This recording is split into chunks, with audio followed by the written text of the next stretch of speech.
मासिक धर्म के दौरान कौन से कार्य नहीं करने चाहिए दोस्तों? एक बार देवी सत्यभामा और भगवान श्री कृष्ण विश्राम कर रहे होते हैं। तभी देवी सत्यभामा भगवान कृष्ण से पूछती हैं, हे प्रभु, आज मेरे मन में एक शंका उत्पन्न हो रही है। केवल आप ही मेरी इस शंका का समाधान कर सकते हैं। भगवान कृष्ण कहते हैं, हे प्रिय, तुम्हारे मन में जो भी शंका हो, निसंकोच होकर पूछो। मैं तुम्हारी सभी शंकाओं का समाधान अवश्य करूंगा। देवी सत्यभामा कहती है, हे प्रभु, किस श्राप के कारण स्त्रियों को मासिक धर्म की पीड़ा सहन करनी पड़ती है? मेरा दूसरा प्रश्न यह है, प्रभु, एक रजस्वला स्त्री को कौन से कार्य नहीं करने चाहिए जिससे उन्हें पाप लगता है? भगवान कृष्ण कहते हैं, हे देवी, आज तुमने मानव जाति के कल्याण के लिए बहुत ही उत्तम प्रश्न किया है। तुम्हारे इन सभी प्रश्नों का उत्तर देव शर्मा की इस प्राचीन कथा से प्राप्त हो जाएगा। इस महान कथा का श्रवण करने मात्र से ही समस्त पापों का नाश होता है। जो भी पति पत्नी इस कथा को ध्यानपूर्वक सुनते हैं, उन्हें सौभाग्य की प्राप्ति होती है।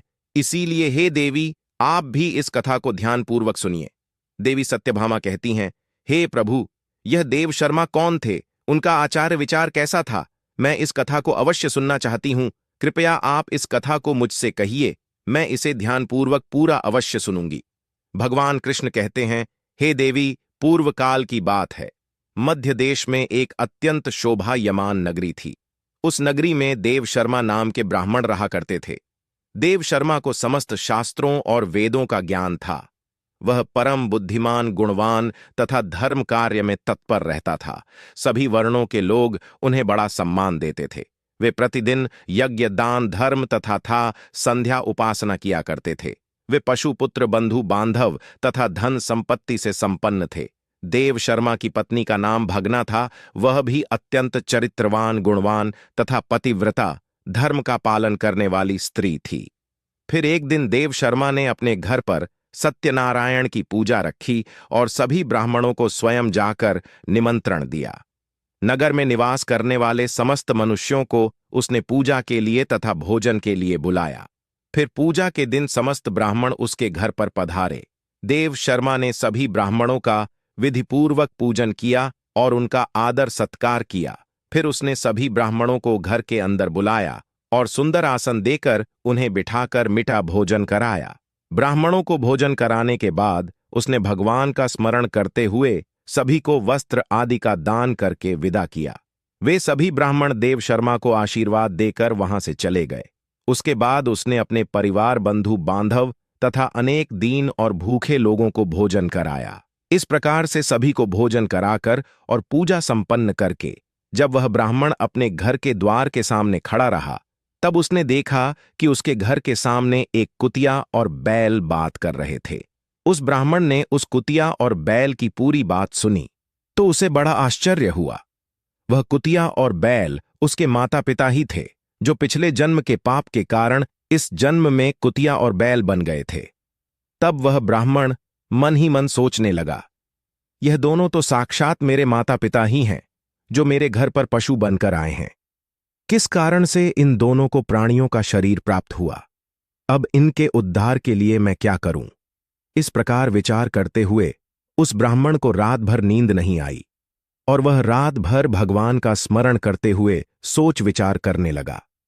उसने सोचा, मेरे माता पिता की मुक्ति का उपाय केवल मुनि वशिष्ठ जी ही बता सकते हैं। इसीलिए सुबह होते ही देव शर्मा स्नान आदि कार्य संपन्न करके मुनि वशिष्ठ जी के आश्रम पर पहुंच गया। आश्रम पर आते ही मुनि वशिष्ठ जी ने देव शर्मा का स्वागत किया। वशिष्ठ जी कहने लगे, हे ब्राह्मण श्रेष्ठ, आज किस कारण से आपका हमारे आश्रम में आगमन हुआ है? आप दुखी दिखाई पड़ते हो। आपके दुख का क्या कारण है? बताओ। देव शर्मा कहता है, हे मुनिवर, आपको प्रणाम है। आपके दर्शन से आज मेरा जन्म सफल हुआ है। हे मुनीश्वर, आज मैं आपके पास एक शंका लेकर आया हूं। कृपया आप ही मुझे इस दुख से बाहर निकाल सकते हैं। मैं अत्यंत दुखी और दुर्बल हो गया हूं। वशिष्ठ जी कहते हैं, हे ब्राह्मण, दुख ना करो। तुम्हारी जो भी शंका हो, निसंकोच होकर पूछो। मैं अवश्य तुम्हारी शंका का समाधान करूंगा। फिर देव शर्मा कहता है, हे मुनिवर, कल मैंने अपने घर पर भगवान कृष्ण का पूजन किया तथा अनेक ब्राह्मणों को और भूखे लोगों को भोजन कराया। विधिपूर्वक भगवान का पूजन किया। फिर मेरे द्वार पर एक कुतिया और एक बैल आ गया। दोनों मेरे घर के सामने खड़े होकर बात कर रहे थे। सबसे पहले कुतिया उस बैल से इस प्रकार से कहने लगी, हे स्वामी, आज जो घटना घटी उसे सुनिए। हमारे पुत्र के घर में ब्राह्मणों के भोजन के लिए जो दूध रखा था, एक सांप ने उस दूध के बर्तन में अपना विष उगल दिया था, जिसे देखकर मुझे बड़ी चिंता होने लगी। उसी दूध से भोजन बनने वाला था। अगर सभी लोग उस दूध को खा लेते तो उनकी मृत्यु हो जाती। इसीलिए मैंने उस बर्तन में से सारा दूध पी लिया। जब बहू की दृष्टि मुझ पर पड़ी तो उसने मुझे खूब पीटा, जिससे मेरा अंग भंग हो गया। मुझे बहुत पीड़ा हो रही है। इसी कारण से मैं लड़खड़ाते हुए चल रही हूं। मुझे यह पीड़ा सहन नहीं हो रही है। कुतिया की बात सुनकर वह बैल बहुत दुखी हुआ और वह खुद का वृतांत सुनाने लगा। हे प्रिय, अब मैं तुम्हें मेरे दुख का कारण सुनाता हूं। मैं पूर्व जन्म में इस ब्राह्मण का पिता था। आज इस ब्राह्मण ने सभी लोगों को भोजन कराया, किंतु इसने मेरे सामने घास तक नहीं डाली और ना ही मुझे जल पिलाया। इसी कारण से मैं बहुत दुखी हो गया हूं। फिर देव शर्मा कहने लगा। इस प्रकार से अपने माता पिता को कुतिया और बैल के रूप में ऐसा बोलते हुए देखकर मुझे बड़ा दुख हो रहा है। मुझे रात भर नींद नहीं आ रही है। हर क्षण मुझे चिंता सता रही है।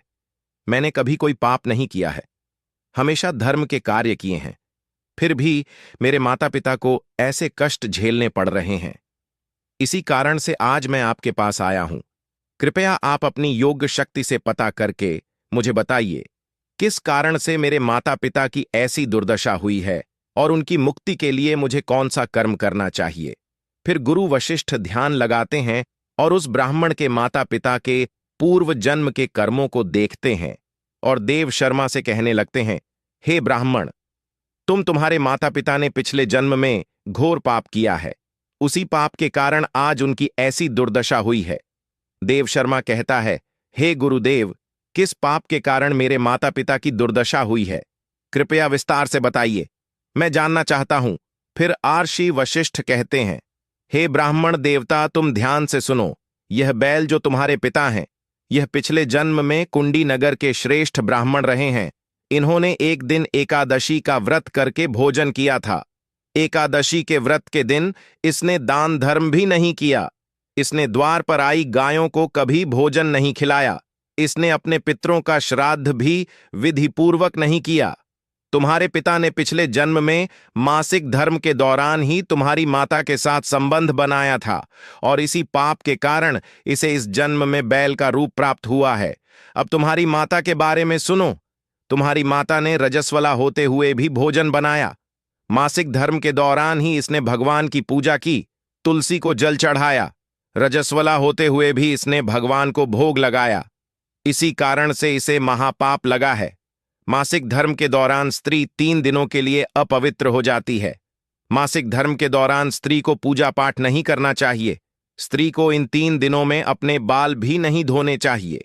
इससे पति की आयु कम होती है। मासिक धर्म के दौरान पेड़ पौधों को स्पर्श न करें। रजस्वला स्त्री के साथ संबंध भी नहीं बनाना चाहिए। जो पुरुष रजस्वला के साथ संबंध बनाता है उसे ब्रह्म हत्या का पाप लगता है। जो रजस्वला के वस्त्रों को स्पर्श करता है उसे भी पाप लगता है। रजस्वला स्त्री के शरीर में 3 दिनों तक ब्रह्म हत्या का पाप निवास करता है और चौथे दिन ही वह स्नान करके पवित्र हो जाती है। चौथे दिन स्नान करने के पश्चात रजस्वला स्त्री को अपने पति का मुख देखना चाहिए। अन्य किसी पुरुष का मुख नहीं देखना चाहिए। यदि पति समीप ना हो तो सूर्यदेव के दर्शन करने चाहिए। गुरु वशिष्ठ कहते हैं, हे ब्राह्मण, इसी पाप के कारण तुम्हारे पिता को बैल और तुम्हारी माता को कुतिया का जन्म प्राप्त हुआ है। देव शर्मा कहता है, हे मुनीश्वर, अब आप मुझे मेरे माता पिता की मुक्ति के लिए उपाय बताइए। वशिष्ठ जी कहते हैं, हे ब्राह्मण, तुम किसी भी अमावस्या के दिन अपने माता पिता की मुक्ति के लिए श्राद्ध तथा तर्पण करो और दान धर्म करो, गाय की सेवा करो और गौ माता को मिष्ठान्न खिलाओ और अपने माता पिता की मुक्ति के लिए भगवान से प्रार्थना करो। फिर ब्राह्मण वही करता है और फिर उसके माता पिता को समस्त पापों से मुक्ति मिलती है। भगवान कृष्ण माता सत्यभामा से कहते हैं, हे देवी, मैंने तुम्हें रजस्वला स्त्री को कौन से कार्य नहीं करने चाहिए, इस विषय में बता दिया है। अब मैं तुम्हें बताता हूं किस कारण से स्त्री को मासिक धर्म से गुजरना पड़ता है। सत्य युग में कालकेय नाम से प्रसिद्ध दानव हुआ करते। दानव होने के कारण उनका स्वभाव उग्र था और वे हमेशा ही युद्ध करने के लिए तत्पर रहते थे। फिर एक दिन सभी दानव वृत्रासुर के साथ मिलकर स्वर्गलोक पर चढ़ाई करने लगे। उन असुरों के पास भयंकर शक्तिशाली अस्त्र थे जिसका देवता सामना न कर सके और भागकर ब्रह्मदेव के पास चले गए। फिर ब्रह्मदेव ने उन्हें असुरों को परास्त करने का उपाय बताते हुए कहा, हे इंद्र, तुम इसी क्षण दधीच के पास जाओ। वे उनके शरीर की हड्डियों से तुम्हें अस्त्र शस्त्र प्रदान करेंगे। उन्हीं अस्त्रों का प्रयोग करके तुम वृत्रासुर का वध कर सकोगे। फिर सभी देवता महर्षि दधीच के आश्रम पर जाते हैं और उन्हें प्रार्थना करके अस्त्र प्रदान करने की विनती करते हैं। फिर संसार के कल्याण के लिए महर्षि दधीच अपने शरीर की हड्डियों से अस्त्र शस्त्र निर्माण करते हैं। उन्हीं अस्त्रों में से एक वज्र नाम का अस्त्र होता है जिसे देवराज इंद्र धारण कर लेते हैं। फिर सी देवता गण वृत्रासुर के साथ युद्ध करने के लिए निकल जाते हैं।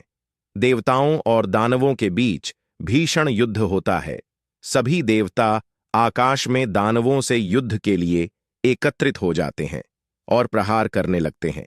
अग्निदेव अग्नि के प्रहार से दैत्यों को दग्ध करने लगते हैं। अग्नि के प्रभाव से दैत्यों का अंग अंग जलने लगता है। फिर वरुण देव जल की वर्षा से दैत्यों को डुबो देते हैं, जिससे दैत्य त्राही त्राही करने लगते हैं। अनेक दिनों तक इस प्रकार से दैत्यों और देवताओं के बीच में भीषण युद्ध चलने लगता है। फिर देवराज इंद्र और वृत्रासुर आमने सामने आ जाते हैं। दोनों के बीच भीषण युद्ध होता है और फिर देवराज इंद्र अपने वज्र का प्रहार करके वृत्रासुर को मार डालते हैं। उस दानव वृत्रासुर की मृत्यु होते ही उसके शरीर से ब्रह्म हत्या बाहर निकलती है और इंद्र का पीछा करने लगती है। फिर वह ब्रह्म हत्या इंद्र के शरीर में प्रवेश कर लेती है, जिससे इंद्र को ब्रह्म हत्या का पाप लगता है। देवराज इंद्र ब्रह्मदेव के पास जाते हैं और उनसे ब्रह्म हत्या से छुटकारा दिलाने के लिए कहते हैं।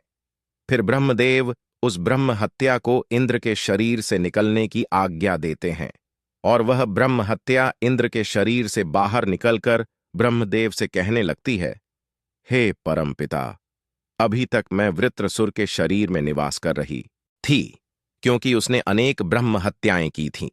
जब इंद्र ने उसकी हत्या की तो मैं इंद्र के शरीर में वास करने लगी। अब आप ही मुझे कोई उचित स्थान दीजिए जहां पर मैं रह सकूं। फिर ब्रह्मदेव कहते हैं, हे ब्रह्म हत्या, मैं तुम्हें उचित स्थान देता हूं।